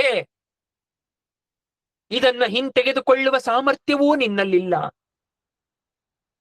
ನಾವು ಈಗ ತ್ವರಿತವಾಗಿ ಮಾಡಬಹುದಾದ ಕೆಲಸ ಅಂದ್ರೆ ಈ ವಿಚಾರವನ್ನ, ಶಾಪದ ಸುದ್ದಿಯನ್ನ ಪರೀಕ್ಷಿತ ರಾಜನಿಗೆ ತಿಳಿಸೋದು.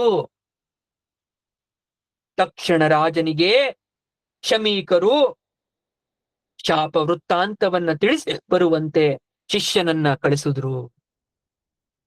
ಇತ್ತ ರಾಜ ಸರ್ಪ ಹಾಕಿ ಮತ್ತೆ ನೀರು ನೀರು ಅಂತ ಹುಡ್ಕೊಂಡು ಹೋಗ್ತಾ ಇದ್ರೆ ಎಲ್ಲೂ ನೀರ್ ಸಿಗ್ಲಿಲ್ಲ. ಬಂಡೆಯ ಮೇಲೆ ಕೂತ್ಕೊಂಡ. ಭಾರವಾಗಿದ್ದ ಬಂಗಾರದ ಕಿರೀಟವನ್ನ ತೆಗೆದು ಕೆಳಗಿಟ್ಟ. ಅವನ ವಿವೇಕ ಜಾಗೃತವಾಯ್ತು. ಅಯ್ಯೋ, ಎಂತಹ ಚಾತುರ್ಯವಾಯ್ತು! ತಪಸ್ವಿಗಳ ಸಂರಕ್ಷಣೆ ಮಾಡಬೇಕಾದ ನಾನು ಅವ್ರಿಗೆ ಅವಮಾನವನ್ನ ಮಾಡ್ಬಿಟ್ನಲ್ಲ. ನನಗೇಕೆ ರಾಜ್ಯಕೋಶ ಎನಿಸಿತು? ಪಾಪ ಬುದ್ಧಿಗೆ ಪ್ರಾಯಶ್ಚಿತ್ತವಾಗಿ ಭೋಗಭಾಗ್ಯ ರಾಜ್ಯವನ್ನೇ ತ್ಯಜಿಸ್ಬಿಟ್ಟ. 7 ದಿನದಲ್ಲಿ ಸಾಧನೆ ಮಾಡ್ಕೊಳ್ಬೇಕು ಅಂತ ನಿರ್ಧಾರ ಮಾಡ್ದ. ಮಗ ಜನಮೇಜಯನಿಗೆ ಪಟ್ಟವನ್ನ ಕಟ್ಟಿ ರಾಜ್ಯವನ್ನ ತೊರೆದು ಪಾಯೋ ಪ್ರವೇಶ ಮಾಡಿ ಪ್ರಾಣತ್ಯಾಗ ಮಾಡಬೇಕು ಅಂತ ಪವಿತ್ರವಾದ ಗಂಗಾ ನದಿಗೆ ಬಂದ.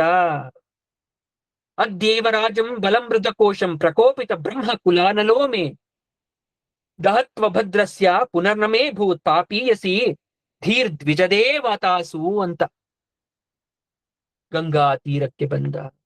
ಇದನ್ನರಿತಂತಹ ಬ್ರಹ್ಮರ್ಷಿಗಳು, ರಾಜರ್ಷಿಗಳು ಗಂಗಾ ತಟಕ್ಕೆ ಬಂದ್ರು.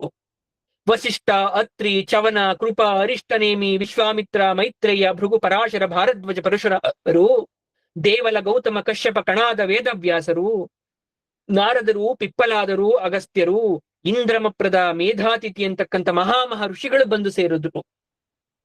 ಅವರನ್ನೆಲ್ಲ ನೋಡಿ ಪರೀಕ್ಷಿತ ರಾಜ ಭಕ್ತಿ ಭಾವುಕನಾದ. ಧನ್ಯ, ಇಂದಿಗೆ ನನ್ನ ಜನ್ಮ ಸಾರ್ಥಕವಾಯಿತು.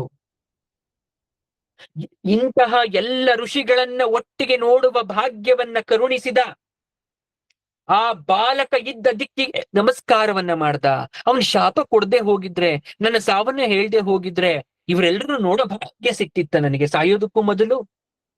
ಮಹಾಜ್ಞಾನಿಗಳೇ, ಈ ಅಹೋಭಾಗ್ಯ ಮಹಾಭಾಗ್ಯ ಯಾರಿಗುಂಟು ಯಾರಿಗಿಲ್ಲ.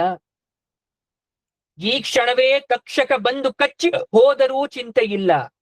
ಜನ್ಮಾಂತರದ ಭಾಗ್ಯ ಎನ್ನೋ ರೀತಿ ನೀವೆಲ್ಲ ಬಂದ್ರಿ. ಪರಮಾತ್ಮನ ದಿವ್ಯ ಮಂಗಳ ಘಾತಿಯನ್ನ ಹಾಡಿ ನನ್ನ ಜೀವನವನ್ನ ಸಾರ್ಥಕ ಮಾಡ್ಕೊಳ್ತೀನಿ ಕೇಳಿ. ಮತ್ತು ಭಾವುಕನಾಗಿ ಹೇಳ್ದ, ಈಗ ನಾನು ಹೋಗಿ ಮತ್ತೆ ಮತ್ತೆ ಎಷ್ಟು ಜನ್ಮ ಬಂದರೂ ಪರಮಾತ್ಮನಲ್ಲಿ ಅನಂತ ಪ್ರೇಮ ಅನ್ನೋದು ನನ್ನಲ್ಲಿ ಬೆಳಿಲಿ. ಎಲ್ಲರಲ್ಲಿಯೂ ಮೈತ್ರಿ, ಪ್ರೀತಿ, ವಿಶ್ವಾಸ, ದಯೆ, ಸ್ನೇಹ ನಿರಂತರವಾಗಿರಲಿ. ಎಲ್ಲ ದ್ವಿಜಶ್ರೇಷ್ಠರಿಗೂ ನನ್ನ ಹೃದಯ ತುಂಬಿದ ಅನಂತ ನಮಸ್ಕಾರಗಳು ಅಂತ ತಲೆಯನ್ನ ಬಗ್ಗಿಸ್ತಾ ಪರೀಕ್ಷಿತ ಹೇಳ್ತಾ ಇದ್ದಾನೆ, ಸ್ವಾಮಿ, ಸಾವಿನ ಸರ್ಪದ ಬಾಯಲ್ಲಿ ಅಸಹಾಯಕನಾಗಿ ಜಾರಿ ಹೋಗುತ್ತಿರುವ ವ್ಯಕ್ತಿ ಏನು ಮಾಡ್ಬೇಕು ನೀವ್ ತಿಳಿಸ್ಕೊಡಿ. ಮನುಷ್ಯ ನೀನೇನ್ ಸಾಯ್ತೀನಿ ಅಂತ ಗೊತ್ತಾದಾಗ ಅವನ್ ಏನ್ ಮಾಡ್ಬೇಕು ತಿಳಿಸ್ಕೊಡಿ. ಯಾಗ ಮಾಡ್ದೆ, ಯೋಗ ಮಾಡ್ದೆ, ತ್ಯಾಗ ಮಾಡ್ದೆ, ದಾನ ಮಾಡ್ದೆ, ಧರ್ಮವನ್ನೂ ಮಾಡ್ದೆ. ಇನ್ನು ನಾನು ಬದುಕಿರೋದು 7 ದಿನ. ಏನು ಮಾಡಿದ್ರೆ ನಾನು ಸಾಧಿಸ್ಬೋದು? ಆಗ ಶುಕ ಮಹಾಮುನಿಗಳು ಬಂದ್ರು. ಅಷ್ಟರಲ್ಲಿ ಆಕಸ್ಮಿಕ ಅನ್ನೋ ರೀತಿ ಒಂದು ಗೋದೋಹನ ಕಾಲವು ಎಲ್ಲೂ ನಿಲ್ಲದ ವೇದವ್ಯಾಸರ ಪುತ್ರ ಶುಕ ಮಹಾಮುನಿಗಳು ಬಂದಿದ್ರು. ಅವಧೂತರು, ಅವರು ಅವಧೂತರಂತೆ ಬಂದ್ರು. 16 ಸುಂದರ ತರುಣ, ಜ್ಞಾನನಿಧಿ, ಮೇಲು ನೋಟಕ್ಕೆ ಹುಚ್ಚನಂತೆ ಕಾಣ್ತಾನೆ, ಆದ್ರೆ ಅವರು ಜ್ಞಾನ ಭಾಸ್ಕರ. ವೇದವ್ಯಾಸರು ತಂದೆ ಆಗಿರೋದ್ರಿಂದ ಅವರೊಬ್ಬ ಬಿಟ್ಟು ಬೇರೆಯವರೆಲ್ಲರೂ ಶುಕಮುನಿಗಳಿಗೆ ನಮಸ್ಕಾರವನ್ನ ಮಾಡಿದ್ರು. ಅವರಿಗೆ ಸಾಷ್ಟಾಂಗ ನಮಸ್ಕಾರವನ್ನ ಮಾಡಿ ಅರ್ಘ್ಯ, ಪಾದ್ಯ, ಆಚಮನ, ಆಸನಗಳಿಂದ ಪರೀಕ್ಷಿತ ಅವರನ್ನ ಸತ್ಕರಿಸ್ತಾನೆ. ಈಗ ಪರೀಕ್ಷಿತ ಅವರನ್ನ ಕೇಳ್ತಾನೆ, ಸ್ವಾಮಿ, ಮರಣಕ್ಕೆ ಹತ್ತಿರವಾದ ವ್ಯಕ್ತಿ ಏನನ್ನ ಮಾಡ್ಬೇಕು ನೀವಾದ್ರೂ ತಿಳಿಸ್ಕೊಡ್ತೀರಾ? ಏನನ್ ಸ್ಮರಿಸ್ಬೇಕು? ಯಾವ ದೇವರನ್ನ ಭಜಿಸ್ಬೇಕು? ಎಲ್ಲವನ್ನ ನೀವು ತಿಳಿಸ್ಕೊಡಿ ಅಂತ ಕೇಳಿದಾಗ ಪರೀಕ್ಷಿತ ಹೇಳ್ತಾನೆ, ನೀವ್ ಹೇಳೋದ್ ಹೇಳ್ತೀರಾ, 7 ದಿವಸದಲ್ಲಿ ಆ ಸಾಧನೆ ಮಾಡೋ ರೀತಿ ಹೇಳಿ, ಯಾಕಂದ್ರೆ ನನ್ಗಿರೋದು 7 ದಿನಗಳ ಮಾತ್ರ. ಚಿಕ್ಕಮುನಿಗೂ ಹೇಳ್ತಾರೆ, ಪರೀಕ್ಷಿತ ನೀನು ಬಹಳ ಅದೃಷ್ಟಶಾಲಿ ಕಣೋ, ಅದೃಷ್ಟವಂತ. ಇನ್ನು 7 ದಿವಸ ನಾನು ಬದುಕ್ತೀನಿ ಅನ್ನೋ ಭರವಸೆ ನಿನ್ನಲ್ಲಿದೆ. ಆದ್ರೆ ಜಗತ್ತಿನಲ್ಲಿ ಎಲ್ಲರೂ ಇದಕ್ಕಿಂತಲೂ ಹೆಚ್ಚು ಅನಿಶ್ಚಯ ಪರಿಸ್ಥಿತಿಲಿ ಇರ್ತಾರೆ. ಮುಂದಿನ ಗಳಿಗೆಯಲ್ಲಿ ಏನಾಗುತ್ತೆ ಅಂತ ಯಾರಿಗೂ ಗೊತ್ತಿರಲ್ಲ. ನಾಳೆ ಎನ್ನುವುದು ನಮ್ಮದಲ್ಲ ಅನ್ನೋ ಸತ್ಯ ಅಷ್ಟೇ ನಾವು ತಿಳ್ಕೋಬೇಕಾಗಿರೋದು. ಕೇಳು, ಹಿಂದೆ ಕಟ್ಟಾಂಗ ಅಂತಕ್ಕಂಥ ರಾಜ ಇದ್ದ, ಒಬ್ಬ ಕತೆ ಹೇಳ್ತೀನಿ ಕೇಳಿಸ್ಕೊ ಪರೀಕ್ಷಿತ. ದೇವತೆಗಳಿಗೆ ಭೂಮಿಯಿಂದ ಹೋಗಿ ಯುದ್ಧದಲ್ಲಿ ಸಹಾಯ ಮಾಡ್ತಿದ್ದ. ದೇವದಾನವರ ಯುದ್ಧ ಆದಾಗ ಒಮ್ಮೆ ಹಾಗೆ ಯುದ್ಧದಲ್ಲಿ ಗೆದ್ದು ವಿಪರೀತ ಆಯಾಸ, ತುಂಬಾ ವರ್ಷ ವಿಶ್ರಾಂತಿಗಾಗಿ ಅಲ್ಲೇ ಮಲ್ಕೊಂಬಿಟ್ಟ.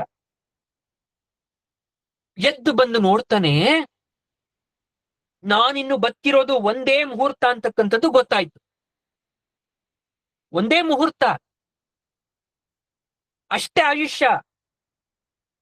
ತಕ್ಷಣ ಭೂಲೋಕಕ್ಕೆ ಯೋಗ ಮಾರ್ಗದಿಂದ ಬಂದು ಮಗನಿಗೆ ಪಟ್ಟವನ್ನ ಕಟ್ಟಿದ. ಒಂದು ಮುಹೂರ್ತದಲ್ಲಿ ಯೋಗಾಸನದಲ್ಲಿ ಕೂತ್ಕೊಂಡ, ಪರಮಾತ್ಮನ ನಾಮಸ್ಮರಣೆ ಮಾಡ್ದ, ದೇಹವನ್ನ ಬಿಟ್ಟ, ಉದ್ಧಾರವಾಗೋದ ಅವನು. ಯಾಕೆ ಹೇಳ್ದೆ ಅಂದ್ರೆ, ಚಿಕ್ಕಮುನಿಗಳು ಹೇಳ್ತಾರೆ, ಬದುಕಿ ಬಾಳಿದ್ದಕ್ಕೆ ಅರ್ಥ ಬರ್ಬೇಕಾದ್ರೆ, ಬದುಕು ಸಾರ್ಥಕವಾಗ್ಬೇಕಾದ್ರೆ ನಿರಂತರ ದೇವರ ಸ್ಮರಣೆ ಮಾಡಬೇಕು. ಹಾಗೆ ಮಾಡಿದಾಗ ಮಾತ್ರ ಅಂತ್ಯಕಾಲದಲ್ಲಿ ವಿಶೇಷ ಪರಮಾತ್ಮನ ಸ್ಮರಣೆ ಅಂತಕ್ಕಂಥದ್ದು ತನ್ನಿಂದ ತಾನೇ ಬರುತ್ತೆ. ನಾವು ಮಾಡ್ತಕ್ಕಂಥ ಚಿಂತೆ, ವ್ಯಾಪಾರ ಎಲ್ಲ ಭಗವಂತನ ಕಡೆಗೆ ನಿರಂತರ ಹರಿಯೋ ರೀತಿ ಇರಬೇಕು. ಅಂತಹ ಸಿದ್ಧಿ ಸಾಧನ ಆದ ಭಕ್ತರು ಆಡಿದ ಮಾತೆಲ್ಲವೇ ಸ್ತೋತ್ರ. ಅವರು ಕಂಡಿದ್ದೆಲ್ಲ ಕಮಲನಾಭ ಮೂರ್ತಿ, ಉಂಡು ಉಟ್ಟದ್ದೆಲ್ಲ ವಿಷ್ಣು ಪೂಜೆ, ಎಲ್ಲರ ಮಾತಿನಲ್ಲಿ ಕಲರವದಲ್ಲಿ ಭಗವಂತನನ್ನೇ ನೋಡ್ತಾ ಇರ್ತಾರೆ. ಭಕ್ತಿಯೊಂದನ್ನ ಬಿಟ್ಟರೆ ಉಳಿದೆಲ್ಲವೂ ವ್ಯರ್ಥ. ಅಂತಹ ಭಕ್ತಿ ಗಂಗೆ ತುಂಬಿ ತುಂಬಿ ಹರಿತಾ ಇರ್ತಕ್ಕಂಥ ಅಮರ ತರಂಗಿಣಿಯೇ ಶ್ರೀಮದ್ ಭಾಗವತ.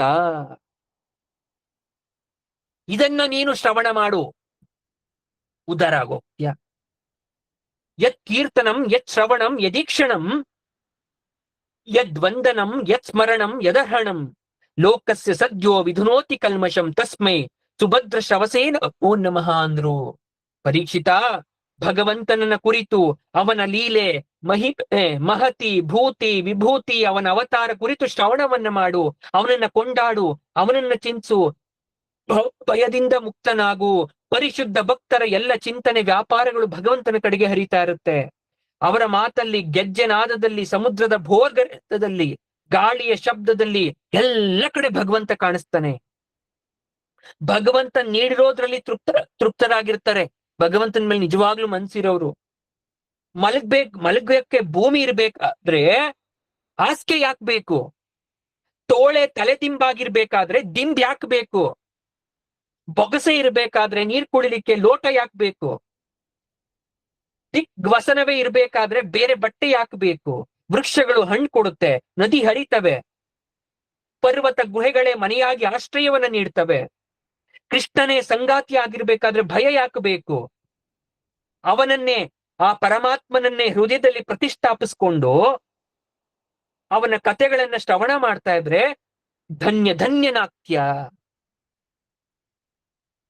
ಈ ಮಾತನ್ನ ಹೇಳಿ ಶುಕ ಮುನಿಗಳು ಪ್ರಾರಂಭಿಸಿದ್ದೇ ಭಾಗವತ. ತಸ್ಮಾತ್ ಭಾರತ ಸರ್ವಾತ್ಮ ಭಗವಾನ್ ಹರಿರೀಶ್ವರಃ ಶ್ರೋತವ್ಯ ಕೀರ್ತಿತವ್ಯಶ್ಚ ಸ್ಮರ್ತವ್ಯಶ್ಚೇಚ್ಛತಾ ಭಯಂ. ಈಗ ನಿಜವಾದ ಭಾಗವತ ಶುಕಮುನಿಗಳು ಹೇಳಿದ್ದಂಥದ್ದು.